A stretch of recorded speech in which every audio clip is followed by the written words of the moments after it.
Hello, and welcome to another episode of the Christian Reeve Podcast. Today's guest is an award-winning marketing specialist, speaker, author, consultant, and podcaster, all the way from the USA. Her name is Kathleen Gage. Welcome to the show, Kathleen. How you doing? Christian, it is great to be here, all the way from the UK with you. Woo! Yeah, that always kind of blows my mind. I've had a lot of guests from around the world on the show, but it always kind of amazes me that it's possible to just do this, and I'm very grateful for it. It's a good thing. You know, I have to tell you, back in the day when I started my business 27 years ago, we didn't have this, and a lot of people don't even remember AOL, and when you had this little voice come on, you've got mail, and we would sit there and wait for 5 minutes for an email to download. It's crazy, you know, what we've got today compared to the past. So it's in many ways a blessing, in many ways a curse. Yeah, like I remember, okay, so I was born in the 90s, early 90s, but I do remember all of this stuff. I'd say that really the 2000s was kind of like my era, but I do remember growing up in the 90s. So there's a bit of an overlap there for me. But I do remember this crossover. I think we got our first home computer in 2006, and I would have been 12 or 13 at the time.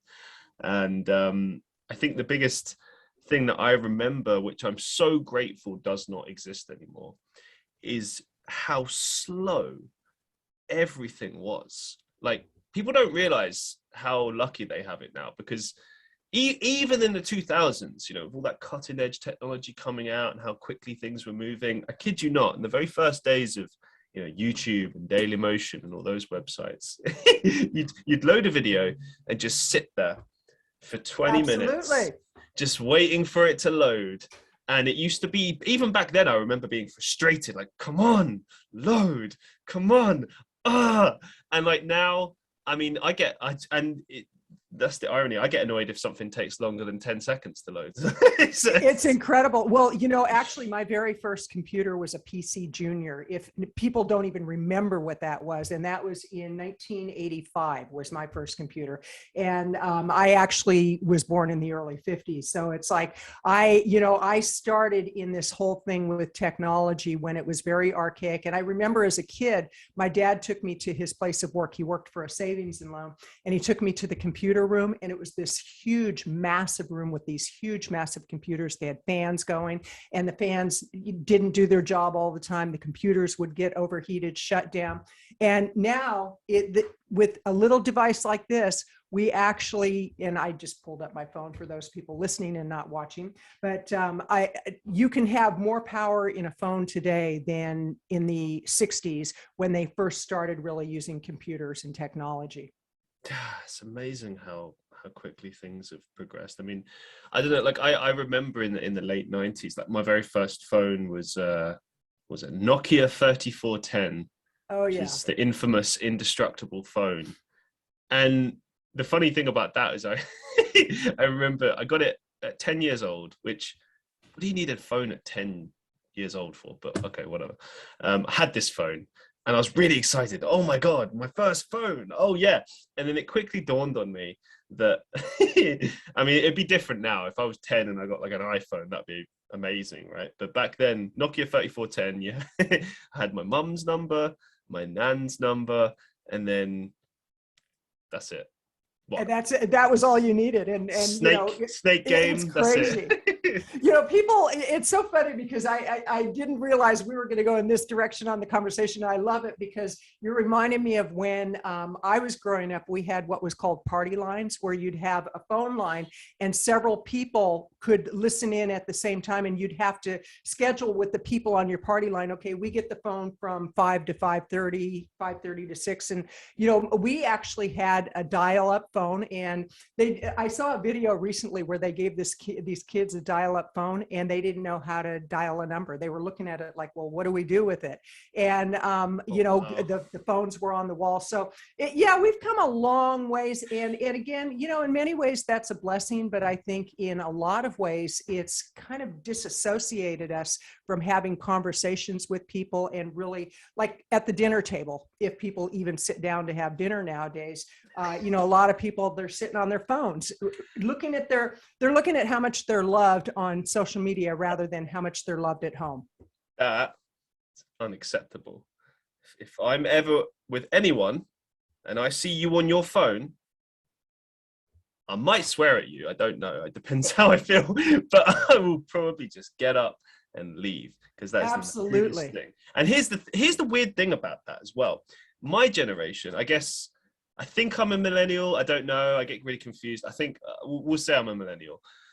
So I grew up in that kind of, with that technology, but I remember what it was like before in the 90s. And obviously, being that I was a 90s kid, my mum was, she was a young mum, but like I remember, 80s, 70s, 60s being inspired by that stuff. So I was very much kind of a 20th century kid, product of that time. I still am enamored by those times, but then maybe it's just because I'm sentimental, I don't know.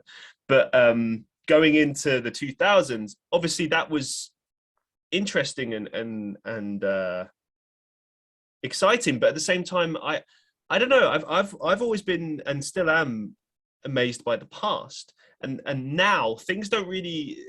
People get really excited. They're like, "Oh wow, this amazing VR technology, AR technology," and it's like, to me, I'm kind of split. Part of me kind of feels like, "Oh yeah, that's cool, that's useful, blah blah blah," and the other part of me is like, "This is dangerous. This is." I'm with you. Worrying. This is, and it's not trying to be like a worry wart. It's like there are many problems associated with technology.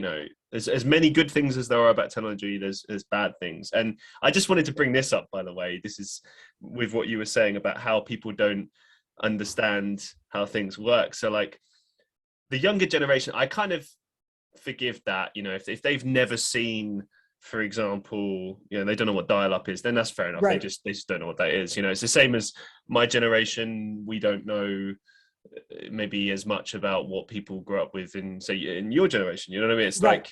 Like, but I think that depends. It comes down to curiosity. But well, that just made me feel old. Your generation, no. And I was thinking about it because I'm going to be 68 on my next birthday, and woo! It's like, yeah, it's like I'm very active. I'm very physical. I eat really healthy. And I look at people from my generation, and it's scary what has happened to, really, it's not just my generation. It's not just the seniors. And now it's like the silver hairs and all that. But that's what we have hair color for, is to not have that silver hair. But quite seriously, it's like, you look at the health patterns of just the family nucleus and generations, and we're becoming a very, very unhealthy world. And put the pandemic aside, just eating patterns and obesity. Mm-hmm. In the United States, we have a 70 to 80% overweight rate, and it's about 45 to 50% obesity, and that's in all generations. And it boggles my mind, because there's so much that is connected to that, with healthcare, with lack of mobility, with lack of clarity of thinking, with violence, with anger. There's so many intricate aspects of people in what they eat and what the outward reflection is. So it's kind of interesting, because in many ways, like you said, we've come a long ways, and technology, AI, in some ways is great. But then in other ways, you think, what has it done to us? I always think back to this quote that I heard recently, where it says, "The world that you were born into no longer exists anymore." And then to add to that,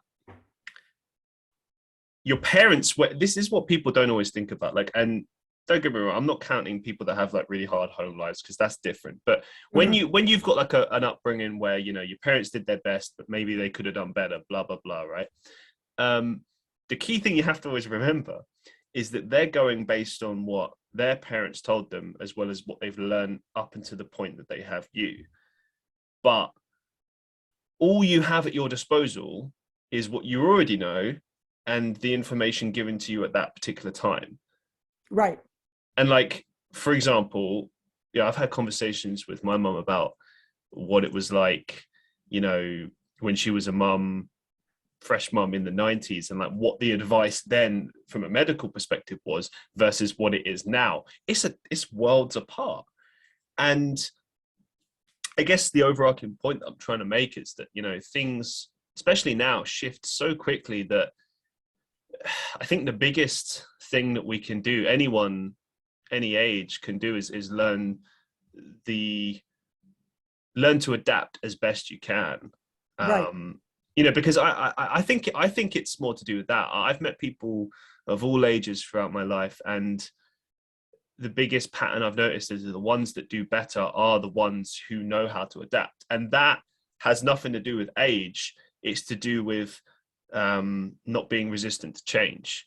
Right. Absolutely. Absolutely. Change is inevitability. It's like, you do your job a certain way for 3 years. Some manager comes in, says, right, we're doing it this way. And then suddenly your whole world changes. You can try to resist it. You can be like, no, it should be the way it was before. But change is good. Change inspires, change forces you to learn new things. It's a good thing. But I think we seem to fear it so much. And it's so interesting because, like the whole thing when the shutdowns began, that was a massive change, and it continues like from day to day. We don't know what to expect. So there's a higher level of stress, but I think there are ways that we can adapt to change better and with more grace, because I heard a saying many, many years ago, that which we resist will persist. And so if we resist the change, it's only going to amplify, it's going to feel more overwhelming. And I know for me, some of the ways that I actually help myself to adapt to change is, one, I try to step back and I look at it from an outsider's perspective. Okay, what does this mean? Like in my business, for example, I've had my business 27 years.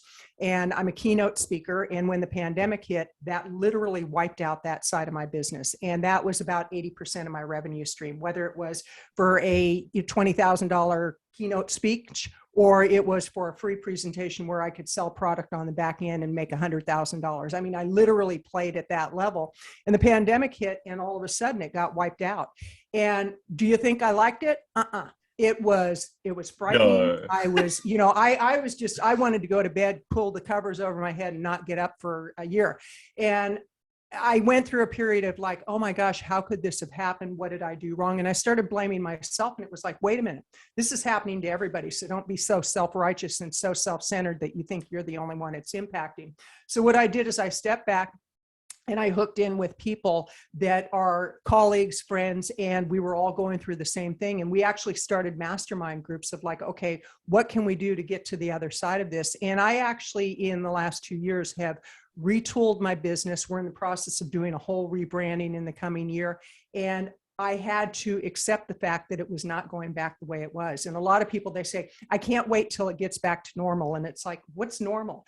And there is no normal. The only normal is that it's going to continue to change. And the more we can use resources and tools to adapt to that change, the better off we're going to be. And a big one for me is meditation. Another one is exercise to get oxygen to the brain. Another one is really surrounding myself with a strong circle of influence, people that are going to lift me up, and not a lot of negativity and things like that.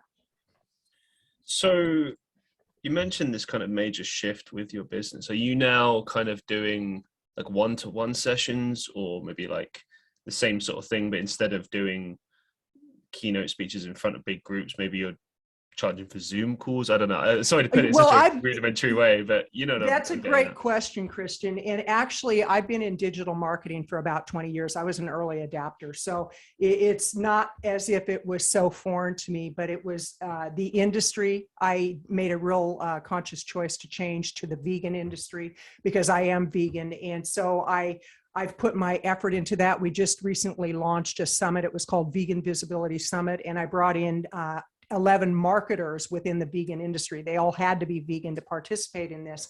And so we launched that online. And I've been doing one-on-one for years. I actually, in the early days of my business, I would go meet with clients face-to-face. So I was more of a local consultant than a national or an international.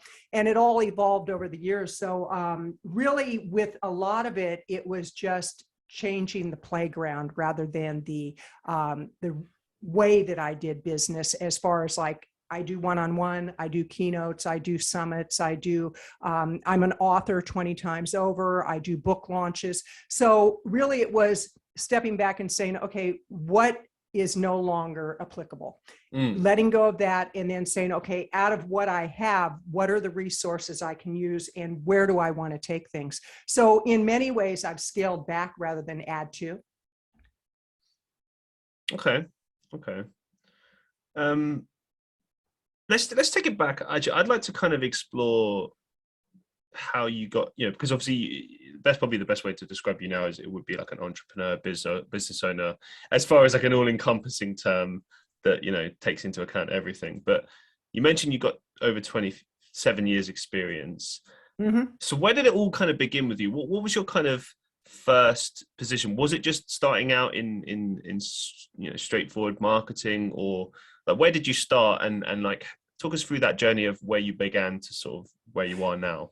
That's a real great question. And actually, I was working for a large corporation, and I was with them for about 3 years. And we went through a lot of layoffs, and they called them right sizing, downsizing, upsizing, insizing, whatever name they put to it that month.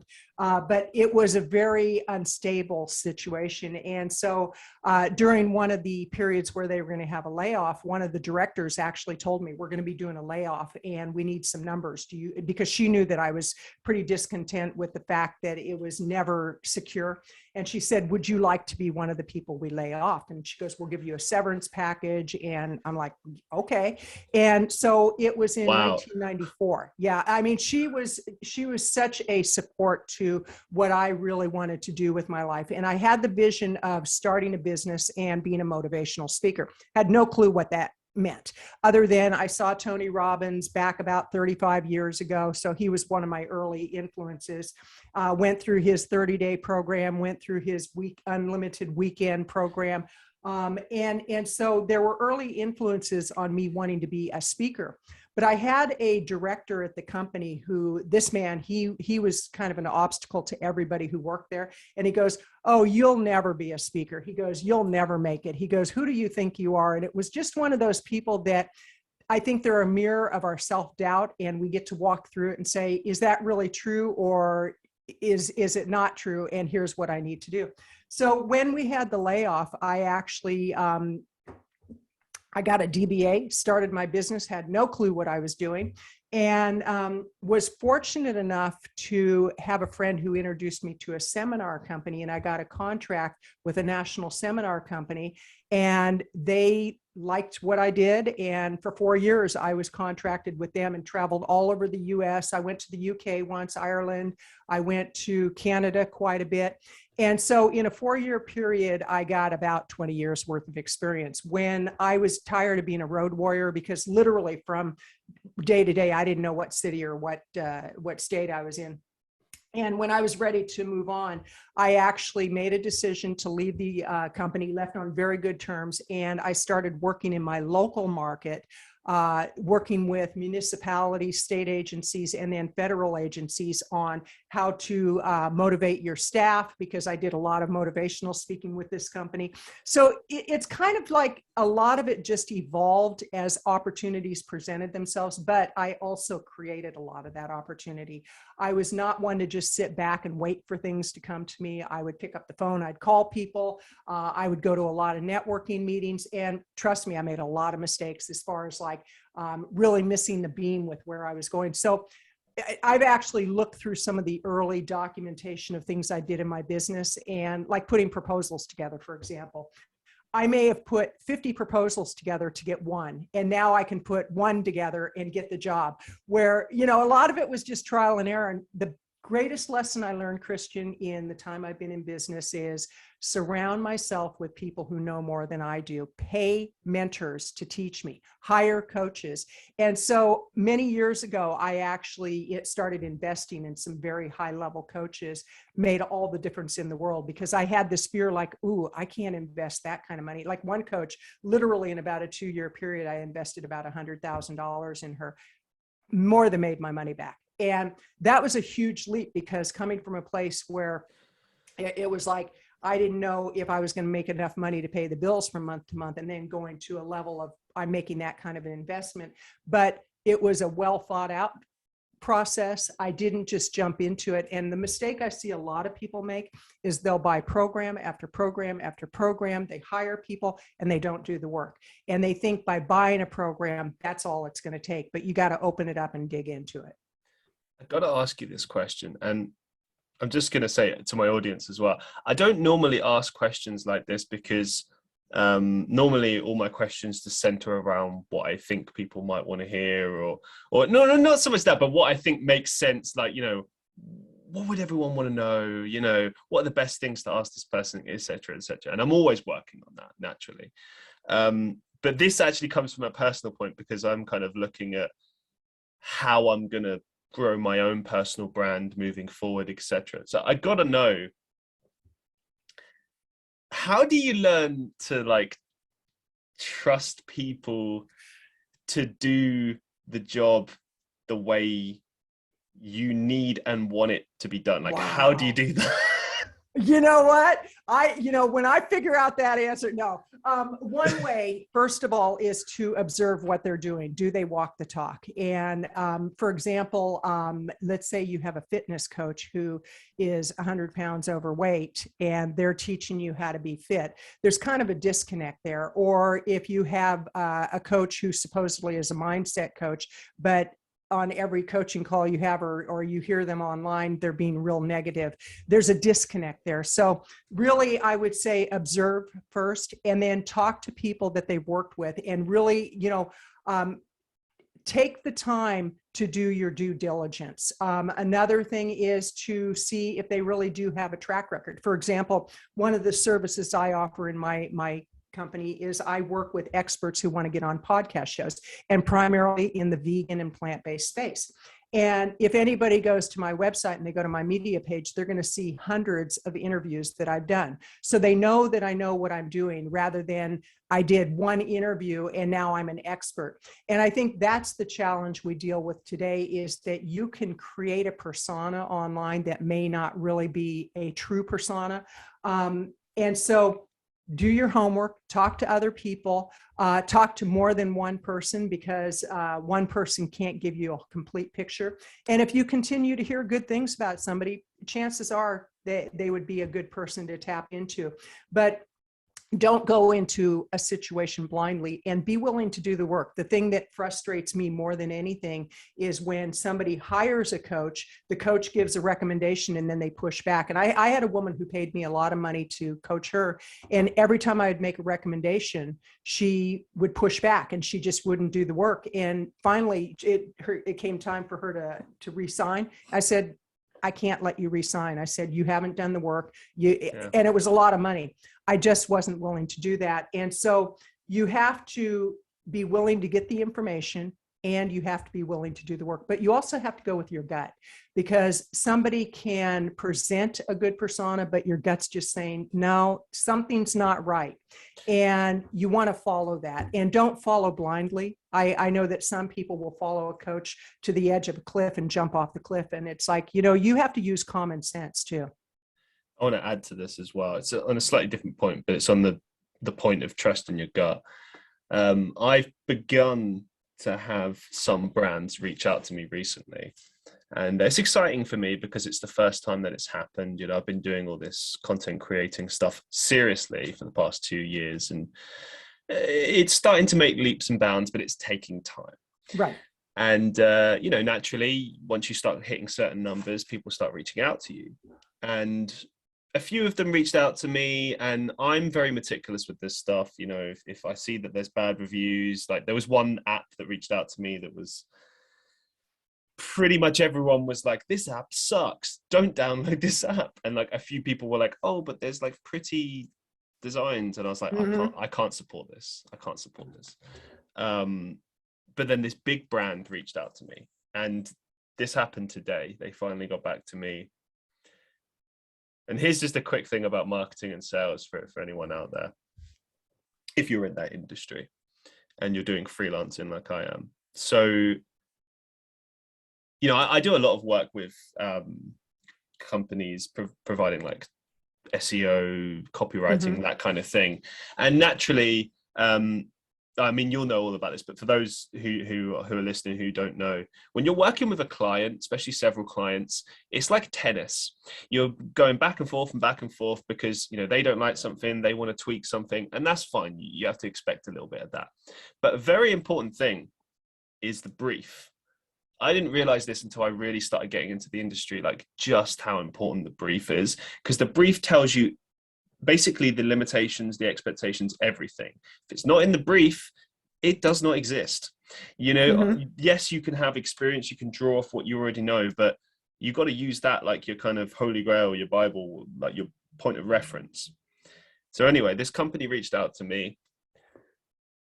They said, here's a reference video. Okay. I created the video. I went out of my way. I went to the local Christmas market, you know, set up a thing. I came up with a good video. It's not the most professional thing ever because, you know, I'm not a professional videographer. I'm not a marketing agency, but I did my best in the way that would fit with the style of videos I make. This company who reached out to me, I didn't reach out to them. They reached out to me originally. And I know it's because they saw my numbers on a particular platform and were like, "Oh, you know, that's what it is. It's all about numbers." Sometimes it's about who you are and the way you come across, but a lot of the time it's just numbers. People see that, they see dollar signs, and I understand that.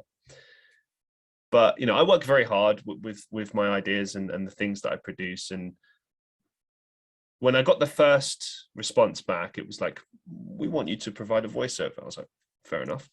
So I did that, and I'd already basically created this ad in a way that, okay, so I filmed a bunch of scenes, showed that I was using the product, and then I did it to a particular musical score. So it fits perfectly.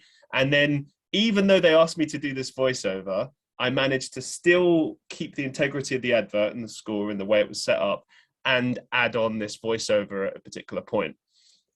They then criticized me again and said, "Well, we need you to do this, this, this, and this." And here's a couple of things. Number one, they're like, "Oh," they mention a particular rail network. "Oh, you should indicate that you're using this product with this particular train provider." And it's like, you don't even know what city I'm in. Like, how have you not paid attention? And then there was just a bunch of other things. And I got a bit irritated, and I put it in the most professional way I could. I said, "Look, I spent a lot of time on this. I worked hard. I did everything that you asked me to do. And I don't think that we can agree on this, you know." And the way I look at it, and this is how I look at all projects, marketing, or anything in life, your time is the most important thing. What you spend your time doing is the most important thing. If it works for your brand, all of those different things. But a lot of the time people see money, and I think what they're used to is they're used to people going, okay, yes, I'll do this. Absolutely. Yeah, absolutely. And I look at the flat fee, because I'm not an idiot. I know the flat fee that they're paying me, it's a nice one-off, but it's not in any way near worth how much money they're going to make off of it. And putting that aside, if they wanted it a very specific way, I go back to my previous point, it should have been in the brief. It should have been, absolutely, you know, and there's, I guess what I'm trying to allude to is that eventually you have to trust your gut and say, you know what, this is not worth my time. I'm worth more than this. Sorry, see you later. Keep it professional. You don't have to, I mean, you notice I'm not mentioning the brand. I'm not going to discourage them. I said to them, I liked the product and I used the product, but I'm not going to endorse it, and I'm not going to continue to play into their hand just because. Right. Because I guess what I'm trying to say is you need to know who you're working with. If I was a professional marketing agency or a professional videographer, then I would understand and I'd be like, fair enough. And they said in their last email to me, they're looking to form a long-term partnership with this type of person. And I was like, well, did you even look at the way that I create? Like, the video that I created for them is not really the type of thing I normally do. I normally do like acting, music, comedy skits, like a range of different things, but this doesn't fit in that. But I know how to do marketing and sales because I do it for a living.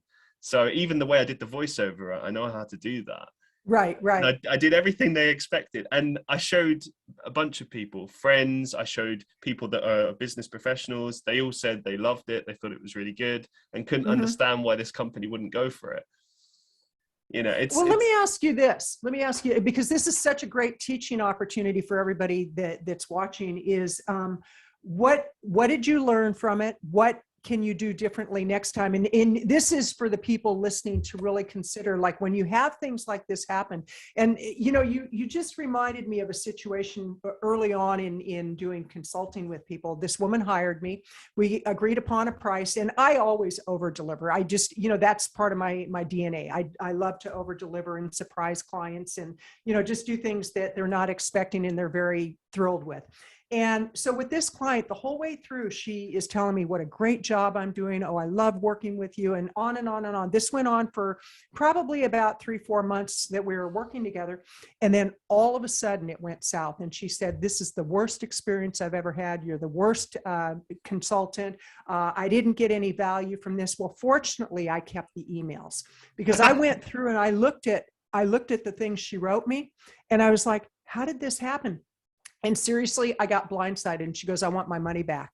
And it's like, what? Wow. And it was not a small contract. And I'm like, okay, that's not happening. And what I did is I prorated it. Well, now what I learned from that lesson was, or that experience was, I learned, be very clear in what goes in my contracts. And with consulting, there's absolutely no refunds. If the client doesn't do what they've been advised to do, that's not my problem, it's their problem. Also, that I keep documentation, like when they're saying great job, and I do check-in points where I'll say, okay, tell me, you know, what is it about this that you really found valuable? Is there anything I could have done to improve? And, you know, I want feedback on both levels, but I keep a record of everything, because, and she threatened to take me to court, and I'm like, are you serious?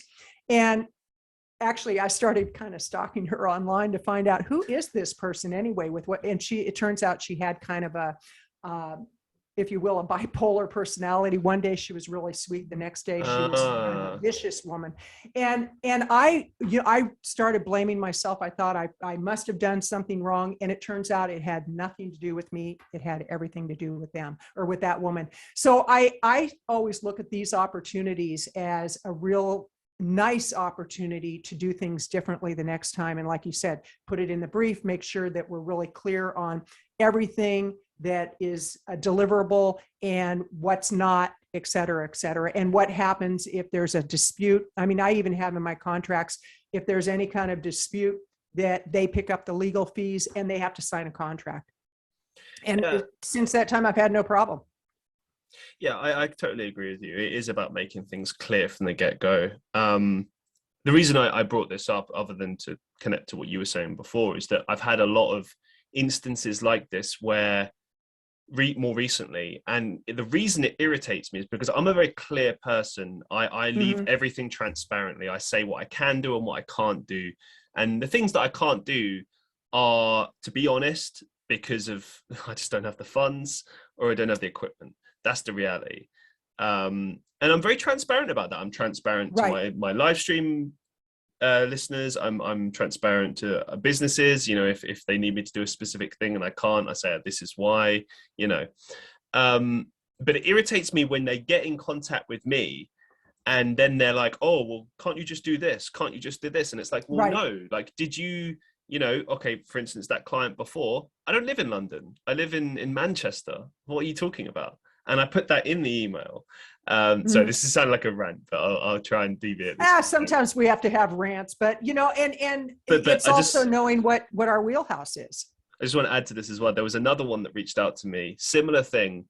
And we ended up not working together as well. And one thing I'll say as well for anyone listening, keep it professional. Don't say anything negative. Don't, you know, even if you're annoyed about it, never mention the company's name, even if they, you know, because I mean, you're just opening yourself up to being sued.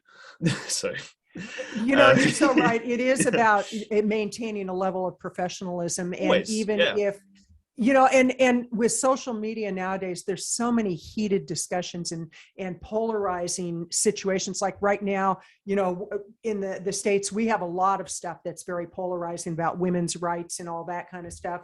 And it's real easy to jump in those discussions with people you don't even know, and you start giving input and people attack each other. It's like, step back, don't play that game, because nowadays, like, let's say somebody's looking for a job. The employer will go online and they'll scrub the internet to find out, okay, what tweets have you put out there, what Facebook content, what TikTok, all of that. So you really want to be conscientious of what you're putting out to market, and own what you've put out. Be willing to put your stake in the ground and say, well, this is who I am. The thing, again, just going back to what I was saying before as well, is like, I always do my research about people and look into them and do the same thing. If a company is reaching out to me, I mentioned before, one company reached out to me and wanted to work with me, and I looked at their customer reviews and they were atrocious. And I'm like, well, I'm not gonna support this at all, because of two reasons. One, because it's a bad product, and two, because that would be, if I would support that, that's a lie to my audience, right? Because they trust me. But just going back to this other recent one, company reached out to me. They said they loved what I did on YouTube. I think they were referring to the podcast, so they'd seen the numbers there. Okay. Mm-hmm. And we start negotiating, and I say, well, here's a couple of things I could do. I could give you a sponsor here. I could do a placement here. I know how to present myself in these situations. I've just not got to that point of getting the actual final sale yet, but I know how to do it. I've been doing marketing and business for many years now, and I know how to present myself, but I'm very new to negotiating for freelance purposes, because I used to do corporate. Now I'm freelance. Anyway, this company reaches out, we negotiate, and then they say, oh, well, we need you to send over, all your analytics. So basically, Spotify, Anchor, etc. And I painstakingly do this. I do mock-ups, I do everything, send it their way. They ghost me.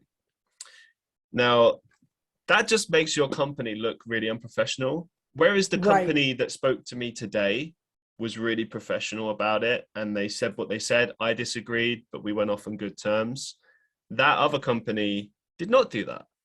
Right. And it's, I just think that you really have to pay attention to reputation. And as you said, like, the things that you say, whether or not you're going to dive into certain areas, plan everything out, like, every time.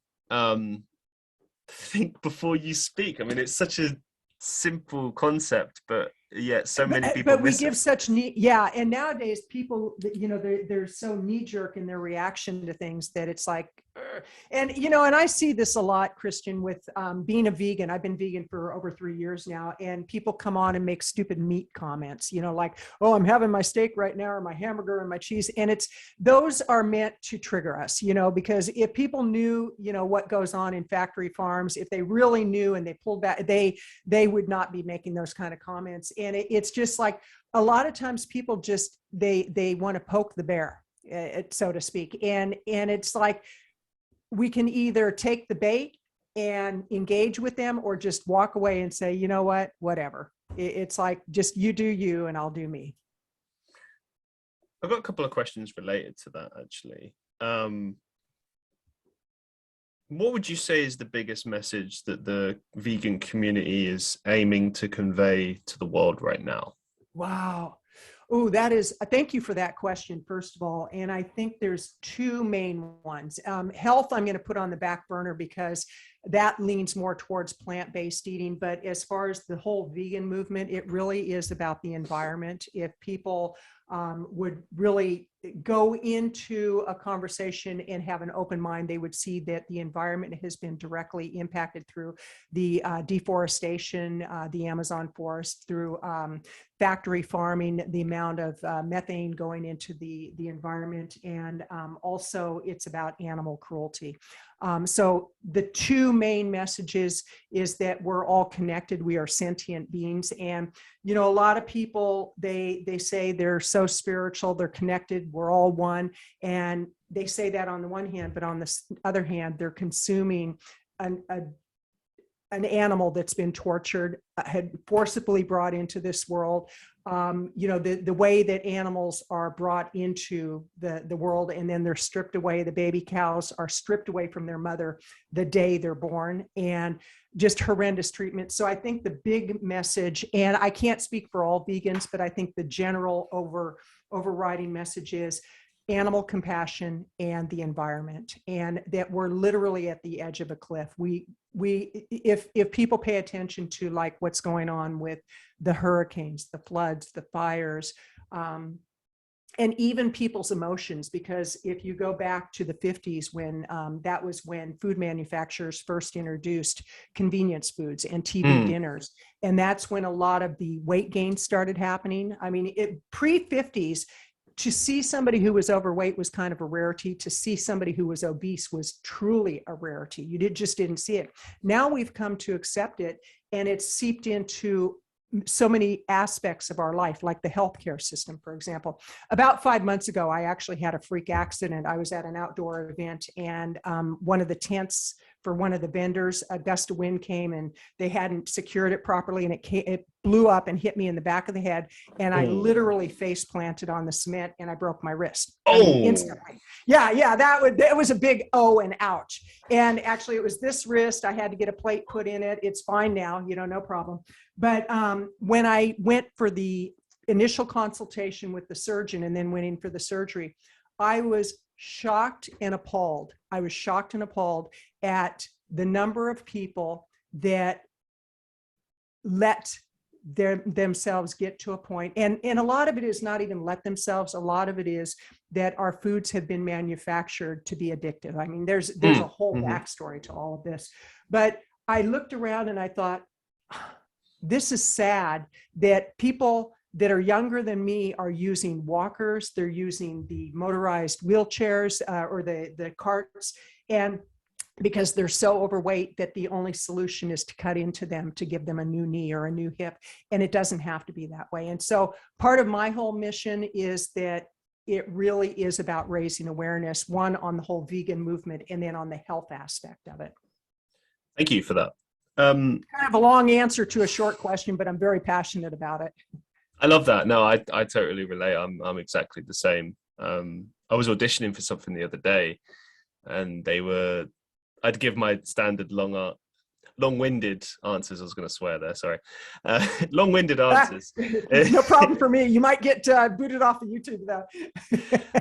And they were like, "Oh, can you please simplify that? Can you please make a Cliff Notes version?" And it's like, that just strips all the soul away from the point of the story. I think the thing I'm beginning to accept with things like that and particular clients that I work with and the way that I do things is that I have to do stuff that makes sense for me, right? Rather than, the way everyone else does it. Because a lot of people might say in my position, be like, well, why don't you just, go for the money, go for, just do what they say. And it's like, because money comes, money goes.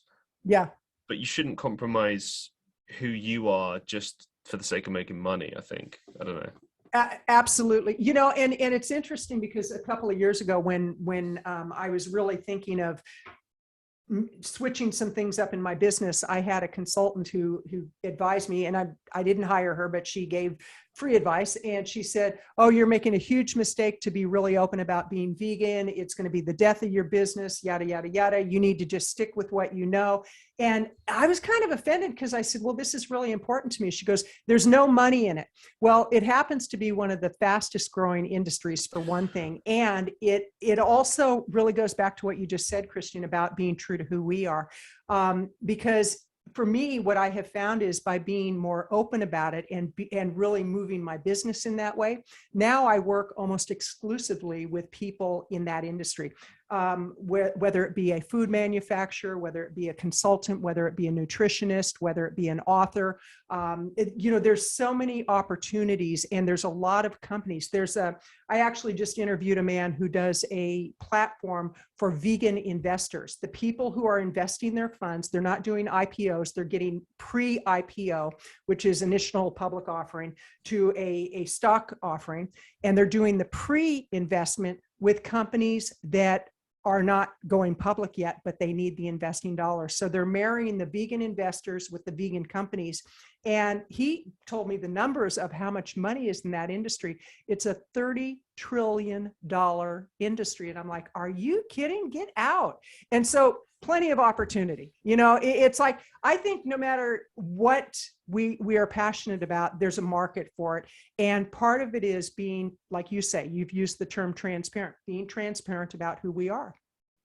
It's harder. A lot of people have said to me, Christian, you've got to focus on a niche. You can't do all these things. You have to focus on one thing. No, I'm going to do everything I want to do because, right. It means I have to work harder, granted, but I like to work. I don't know, I'm a workaholic. But point is, it's me. That's who I am. I wouldn't be happy just doing the one thing. And yeah, I totally agree with you.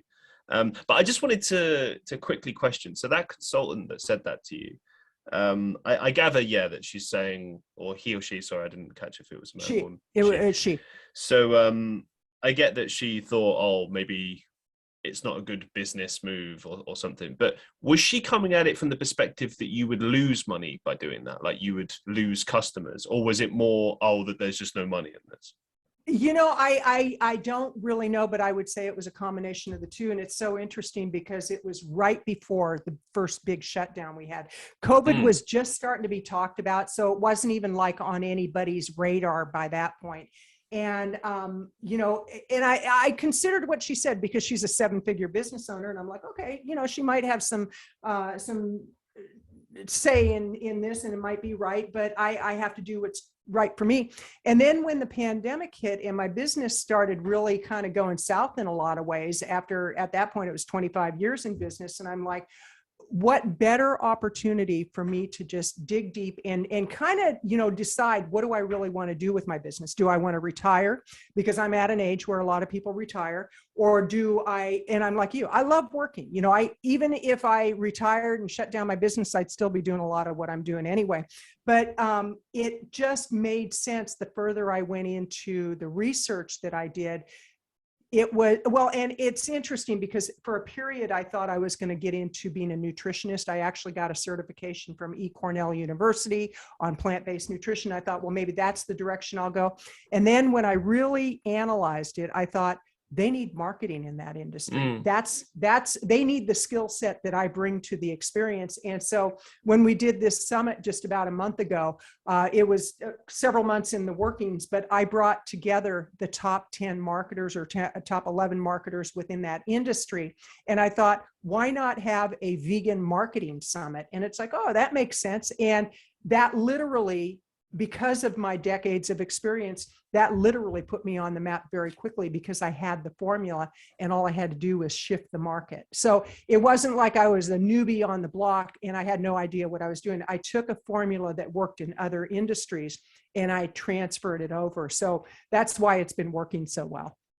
So in answer to your question, I don't know if it was that she didn't realize how big the market was or that she was afraid that I would lose money, but it was, and that's where you have to trust your instinct, and somebody can give you advice. And if it just doesn't fit, you have to say, thank you for your advice, but I really, God bless you.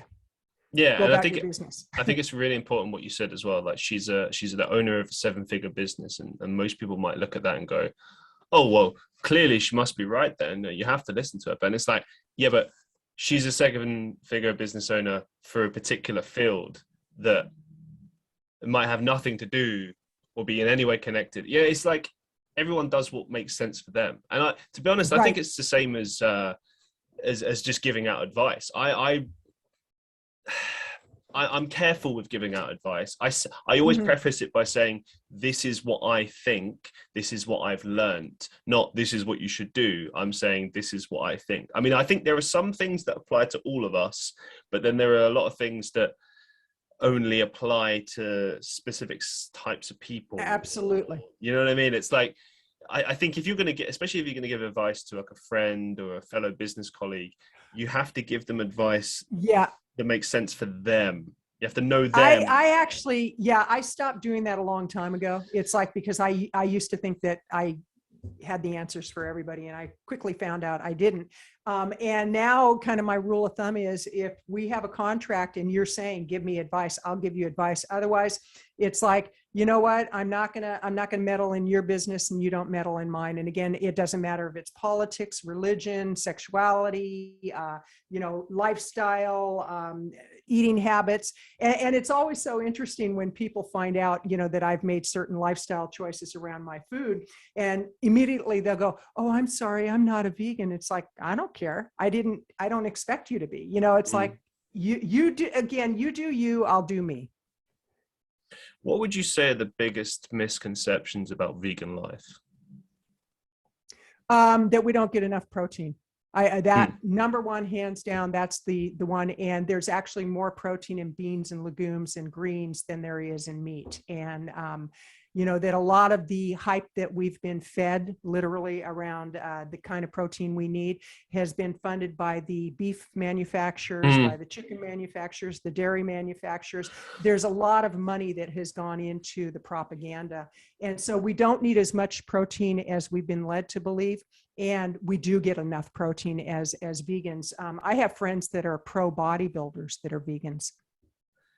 Yeah, it's amazing like what people can pull off with a vegan lifestyle. And what you said kind of reminds me of something. I remember seeing a documentary about, I guess either McDonald's or Coca-Cola. I can't remember which company it was, but it was a major company. And this particular company was known for making a really unhealthy product that you can't medically justify as being healthy in any way. You just can't.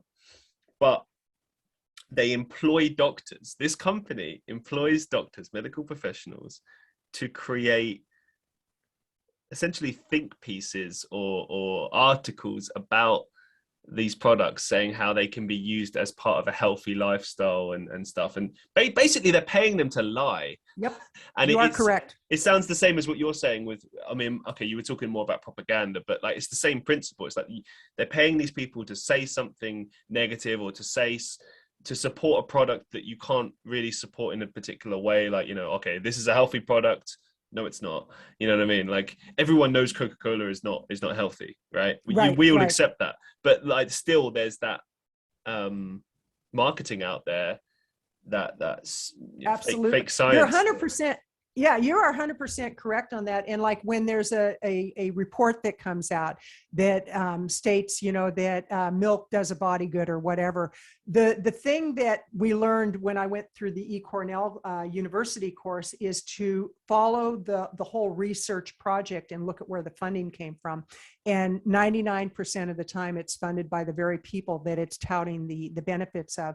And a great example, I don't think you have this in the UK, but in the US, drug manufacturers can actually advertise on TV. We're one of two countries where, and you wouldn't believe the number of prescription drug ads that we have, and depending on the time of day is the type of drug. And I talked to my doctor about that. I said, do you notice an uptick in the number of people that are asking for a particular drug based on the campaign? She goes, all the time. She goes, people will come in and they have all these ailments that they didn't have the last time they were here, but because the drug manufacturer said, oh, if you're feeling a lower back pain and your left foot is twisted a little to the left and blah, blah, blah, then you need this drug. And it's kind of like, oh my gosh, they're brainwashing people into needing these drugs. And what just blows me away, one day I did a straw poll kind of thing where I was counting the number of ads in an hour for an hour program. There were 28 ads and 30% of them were for prescription drugs. The other 30 to 35% were for fast food restaurants with meat and cheese. And they would do this commercial with a meat and cheese product like McDonald's, for example. And the next commercial is, do you have antacid or do you have upset stomach? Well, this antacid can help. And I'm like, oh my gosh. And people are so clueless, and they're clueless until it's brought to their attention. And then they go, wow, you're right.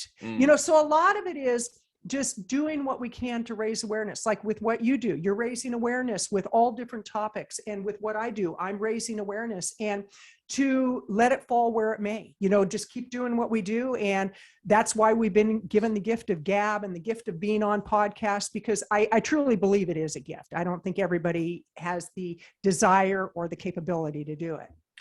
say that people don't always realize how much time and effort goes into podcasting. Like, geez. Oh yeah. Well, let's dig into that one. Yeah, let's go for it. Yeah, no, we talk about that if you want. Let's talk about podcasts. Well, I have to tell you, I'm very clear with I have 2 podcast shows, and one's plant-based eating for health, so we focus on nutrition. The other one is vegan visibility. It's about marketing. It says it in the description. You must be 100% void of all animal and dairy. I mean, that's kind of the leading line. And I get people who will contact me to be on my show. And first question I ask them is, are you 100% void of animal and dairy? Well, about 95%. It's like, well, you're not going to be on my show. And I had a woman yesterday on LinkedIn that sent me the name of somebody. She goes, this person should be on your show. They're vegan. I said, okay, great. Have them contact me and we'll set them up for a pre-interview. And then 3 minutes later, she sends me another name. And then she sends me another name. And I said, whoa. I said, wait a minute. I said, I'm not going to just put these people on my show. They have to have a pre-interview and they have to be vegan. And it's kind of like she was just throwing a bunch of mud at the wall. And I got irritated because it's like, do you realize how much work goes into a show? And truthfully, Christian, people don't. I mean, there's the finding the right guests. There's the interview time. There's the editing time. There's the marketing time. There's the design work for the banner art. I mean, for me, I don't know about you, but let's say it's a half-hour show. That can be several hours worth of work because I also do a blog post with mine. I don't just do the episode, and I'm rethinking that, as a matter of fact, because I'm thinking that's where the majority of the time goes. So what would you say is the time frame when you do an interview? How much time would go into an hour, for example? Just for the research. I mean, that depends. Some people I find are a lot easier to research because it's how transparent someone is online about themselves. Yeah. Well, I mean, you're a businesswoman, so that's a good answer. Well, you know how to present yourself. Thank you. Do you know what I mean? And a certain amount of questions that I have will be based around things you might have already written or obvious questions. Other things will come from my own mind of like what I want to ask, et cetera, et cetera. Sometimes I have situations where I just don't know what to ask someone. And I started working on generic questions just in case I get in one of those situations. But sometimes people are not very forthcoming with this stuff. And either that's because they're not very willing to divulge that information, or maybe they don't know how to market themselves. There could be many reasons for that. Right. But it's different every time. It really is. Right.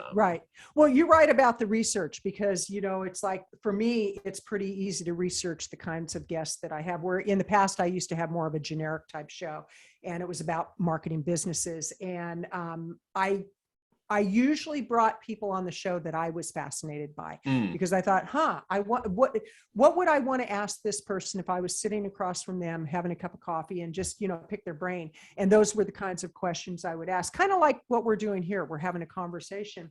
And now it's like, I look at the different factions of the vegan and plant-based movement. It's like, what do I really want to know that would benefit my community and raise awareness?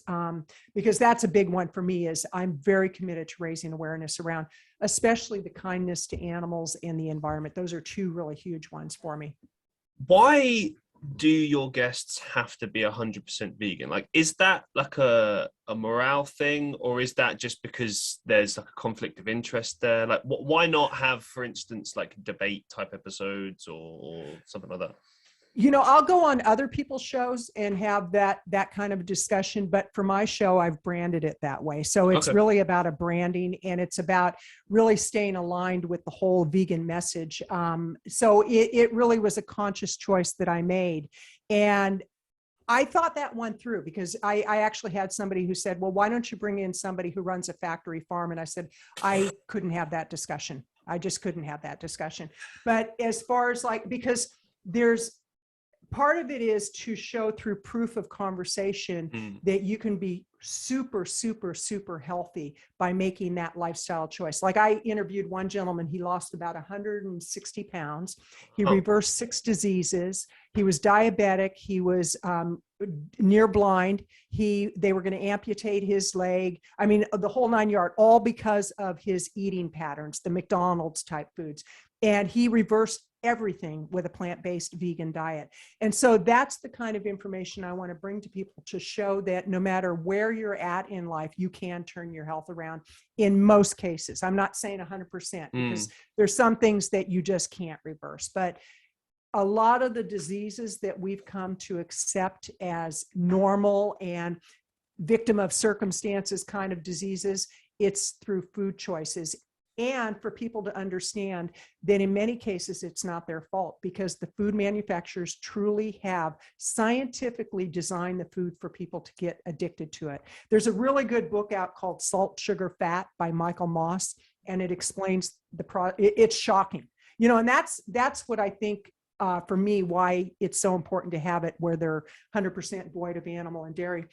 It's shocking when you start finding out what the truth is. It's like, if we think we're being lied to right now with a lot of what's going on with the pandemic, because there's people that think we're being lied to, and I happen to be in that camp. I think a lot of, I think it's a true pandemic, but I also think there's a lot of it, but that's a whole different discussion. And I don't want to get you booted off of YouTube, but the lies we've been told around our food consumption and our healthcare, and especially in the United States, it's sad. It's sad because people are dying as a result of it. One thing long answer to a short question again. No, I love it. I love it. It's brilliant.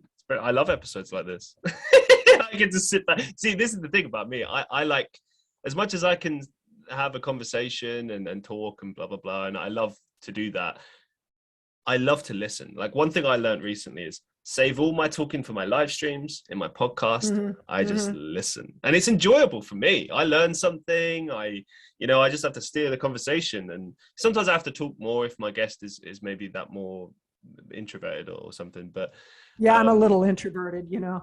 Really?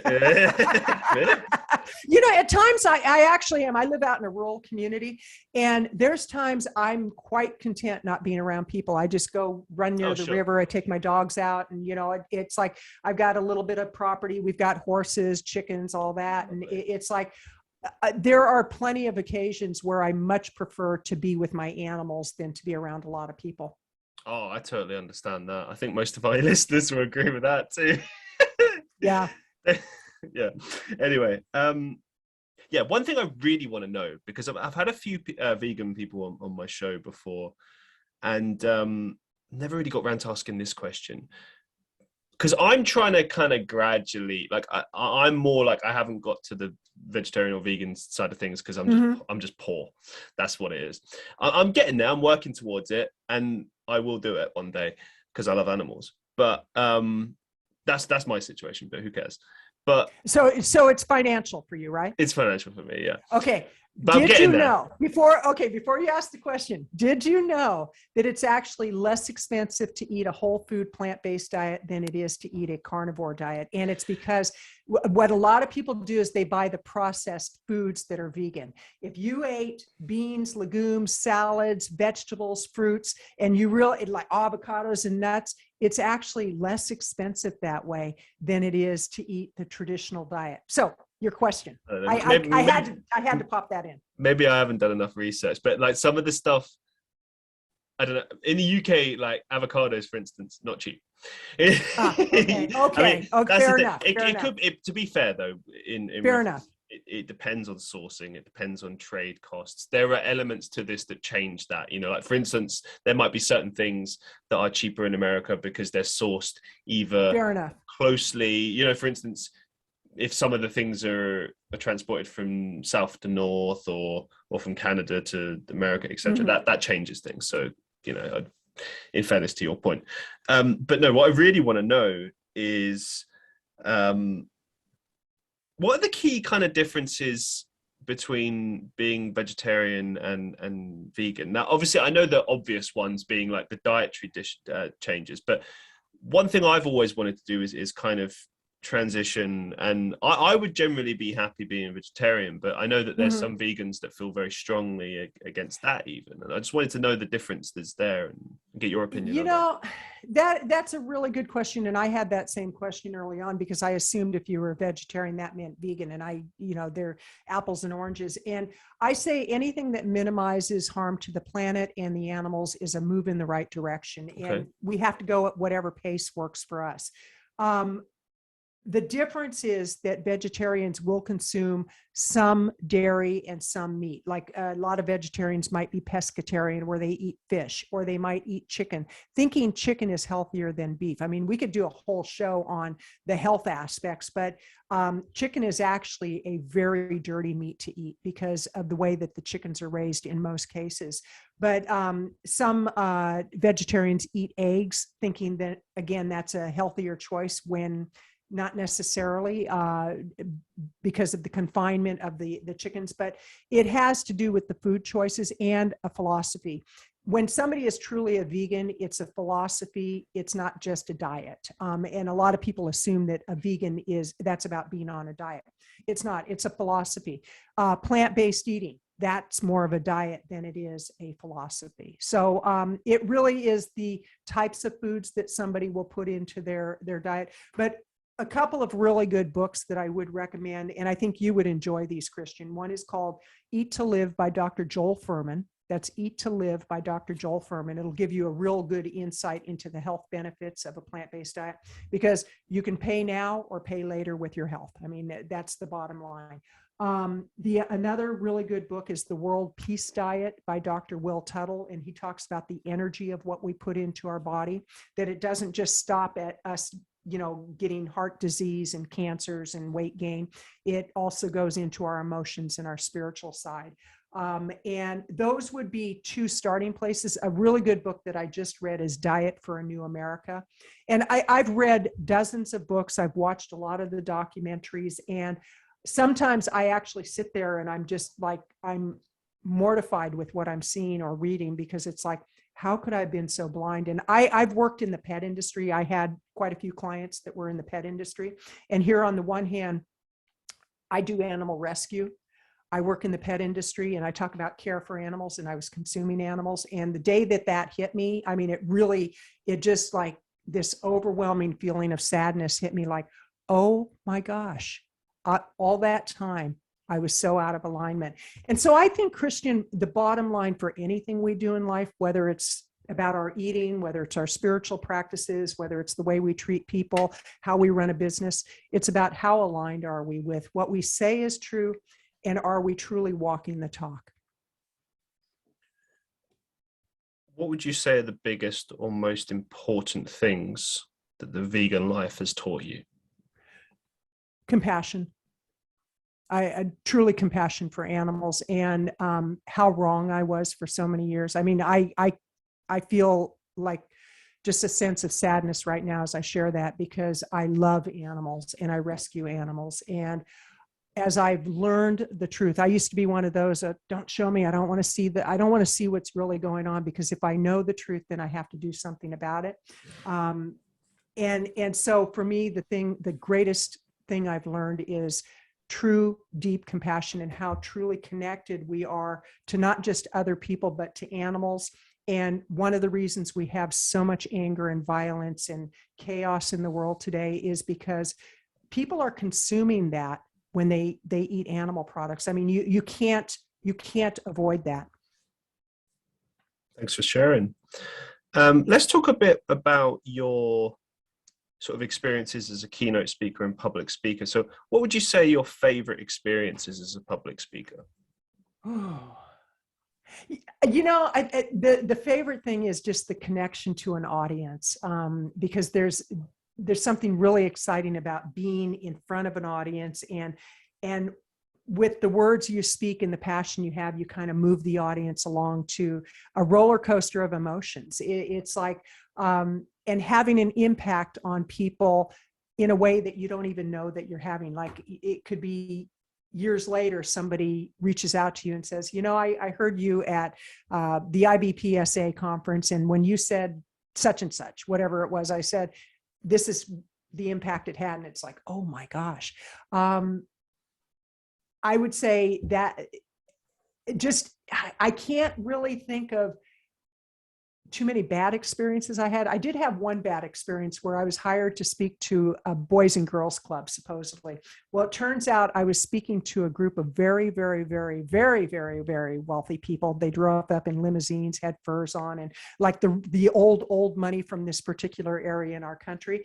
And they basically brought me in just as entertainment. They didn't bring me in to really make a difference for the boys and girls club. And it was nothing I said landed right. They took everything the wrong way. They were like real stuffy, and it was the worst experience. And at the time, I think I got paid a pretty substantial amount of money. And I kept thinking, they're paying me that much. And in my head, while I'm presenting, I'm like, this is like the worst experience I've ever had. I can't wait till this is over. And it was a terrible, terrible experience. And I had to step back and go, how did that happen? Because I did my due diligence, but it just didn't work out. But for the most part, just connecting with an audience.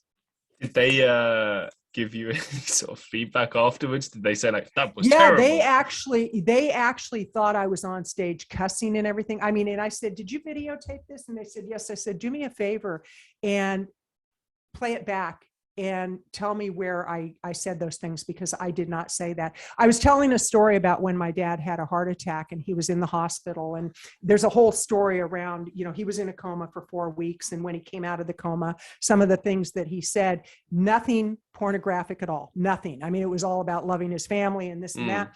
They heard me say something that was so off the wall. And this meeting planner said, one of the bankers heard that. And I'm like, could you do me a favor and watch the video? She goes, we have no purpose for you anymore. She goes, we're done. And I'm like, wow.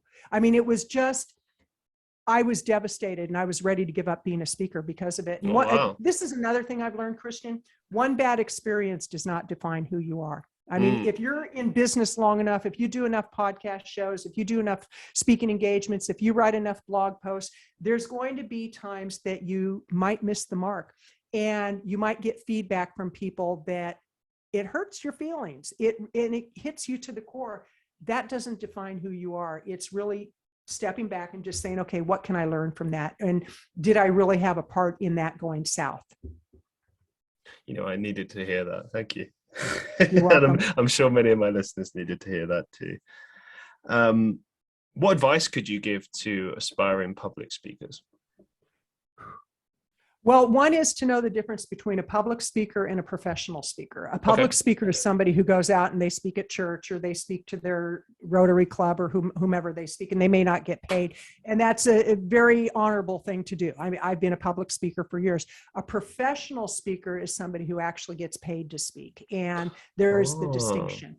The one thing that I could recommend is to know your audience, do a pre-audience interview with the meeting planner. Depending on the type of engagement I did, I usually would ask to be given a list of names of, let's say, when I worked with corporations, I'd say, I want a group of people that are in the entry-level positions. Give me 4 or 5 names of people I can talk to. I want people in executive positions, because when they're paying you the kind of money that I would get paid to do an engagement, you want to do your research like you do for your show. And I would actually get on the phone for a few minutes with people and just say, tell me what your best experience with the company has been. Tell me what your worst experience has been. And with entry-level people, what's your relationship with upper management? Do they treat you with respect? So I would actually gather information and be able to create a presentation that was customized to what their true needs were, rather than just going in and doing a canned presentation. Thanks for sharing. Mm-hmm. What would you say is the best piece of advice you've ever been given, and why? I thank you for asking that. And tomorrow marks the 10-year anniversary of my mother's passing. And my mother was thank you. She was very understated in her power. She actually had grown up in Belgium during the war. So she was in occupied Belgium by the Nazis. And in many ways, she lived a very timid life, but in many ways, she was just a strong, strong woman. And her number one bit of advice to me was, always tell the truth so you never have to look over your shoulder and wonder what you said. And it was like, huh. And so the best piece of advice I got was from my mother to always be truthful. Now, have I always been? Not necessarily. You know, I have kind of a dark side to my past. I've been 38 years sober. And in my drinking and drugging days, trust me, I would lie and run and gun to do anything I could to get the drugs and alcohol. But now I live a very aligned life. And a lot of the wisdom my mother taught me stays with me. And as I move towards the date of her passing, it's like she's very present in my life. Thank you for sharing. Thank you. If you're happy to speak about it, obviously you mentioned that that's in your past, you know, you overcome some things there. How did you get to the point where you kind of changed all that? Like, because I feel like a lot of these things tend to conflict with each other. You know, you don't just become a successful business person overnight. You don't just give up drink and drugs. Like, these things are a process, and that normally there's a series of events that occur that get to that point where you're like, right, I have to make this change. How did you kind of make that change and sort of change your mindset? That is a really, really nice question. And it was a process, and I got kicked out of a lot of places. I ended up on the streets. I actually was homeless at one point. Yeah. And I basically was not welcome virtually anywhere I had been. People just didn't want me around because I was a very obnoxious drinker. I was very violent. I was, a complete opposite of who I am today. And it was just, there comes a point when you're literally taken to your knees in life with, maybe it's not drugs and alcohol. It might be in the way you have relationships. It might be in what you're doing in business, that things just aren't working. And I think that there are times that we are literally brought to our knees, and that's our opportunity to say, I surrender. I can't do this anymore. And for me, it was actually, life just quit working. It was like, I didn't want to be around, but I couldn't even do that. I mean, I trust me, I tried. I mean, I tried to get out of here many times, and I was such a failure. I couldn't even succeed at that. I mean, that's the way my thinking was at the time.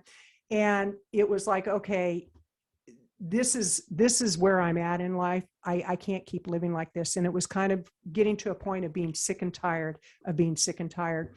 And I can remember it well, of being alone with myself and hearing the things that people had said to me. And that's why you never know, when you say something to somebody, that years later it will come to them and they'll say, wow, 5 years ago, I was being told that you need to get your life together and you're not a good person to be around. And, but I was done. It was like, that's it, I'm done.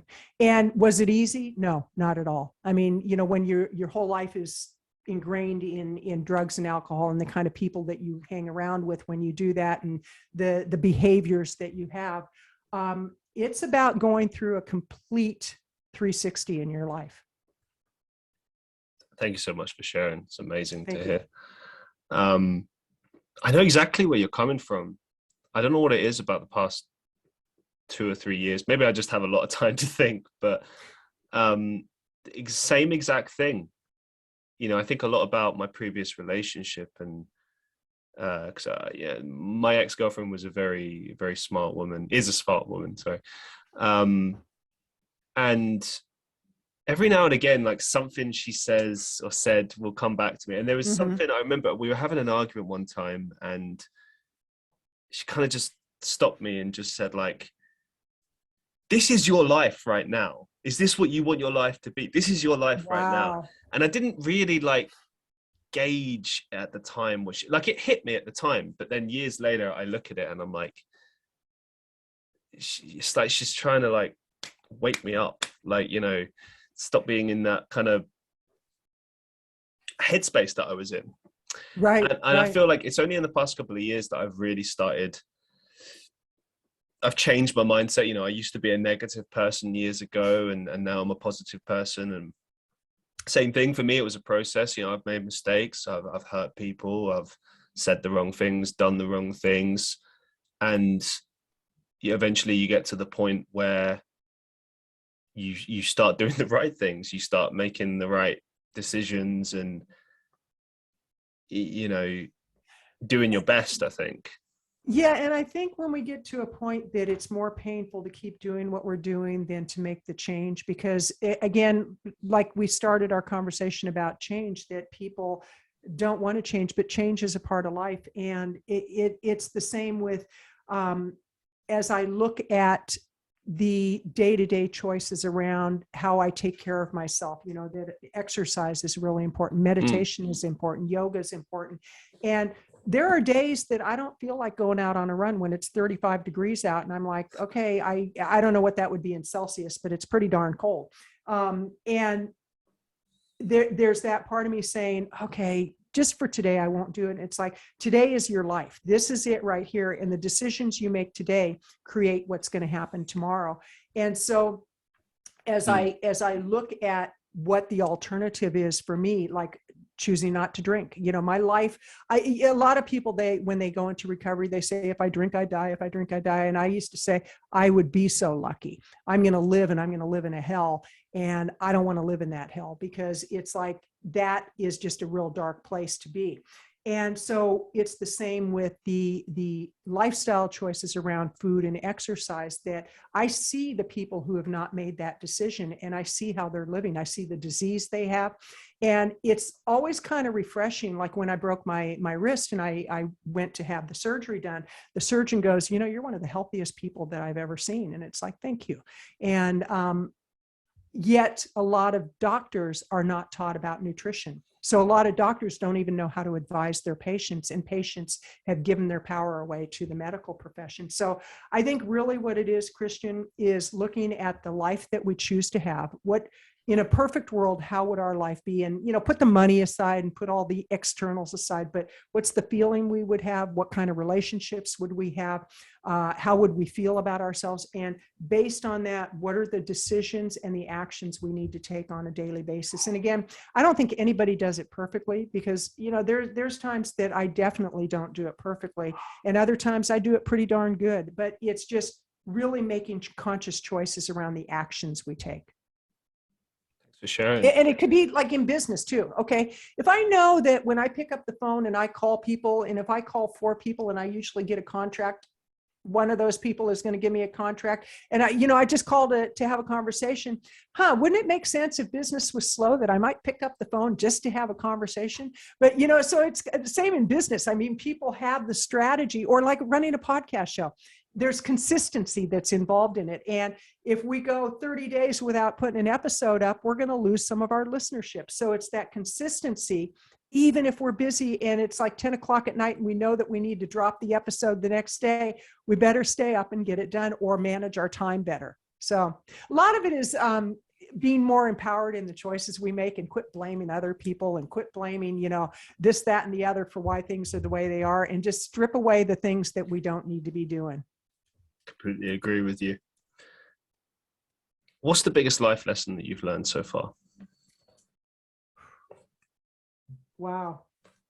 I think the biggest life lesson I've learned is the more I know, the less I know. It's Okay. like there's always more to know. And it's really important for me to have a connection to a higher power, and to realize that I don't have all the answers. Brilliant. Thank you so much for sharing that. And as we draw things to a close, do you have any upcoming projects or some final thoughts that you'd like to share with our listeners? Ooh, I am working on a project of completely rebranding. I met with my IT team. They're all over the States. We met yesterday, and we're doing a whole rebranding on my website, and we're actually stripping away a lot of the old stuff and just tightening things up. I'm working on a book called Vegan Visibility, and I love writing. And so that book may turn more into a philosophy around business and being aligned in business, but it's probably going to be called Vegan Visibility, and how to really take a company into a more visible realm. So I have a book coming up. I'm in discussions with a vegan publisher right now of partnering with her company, where I do the marketing for the clients and she does the publishing. So I've got quite a few projects in the works. Love those projects. And thank you so much for being on the show. It's been an absolute pleasure. It's been delightful. Thank you. And to all the listeners of the Christian Reeve Podcast, be safe, be well, and I'll see you in the next one.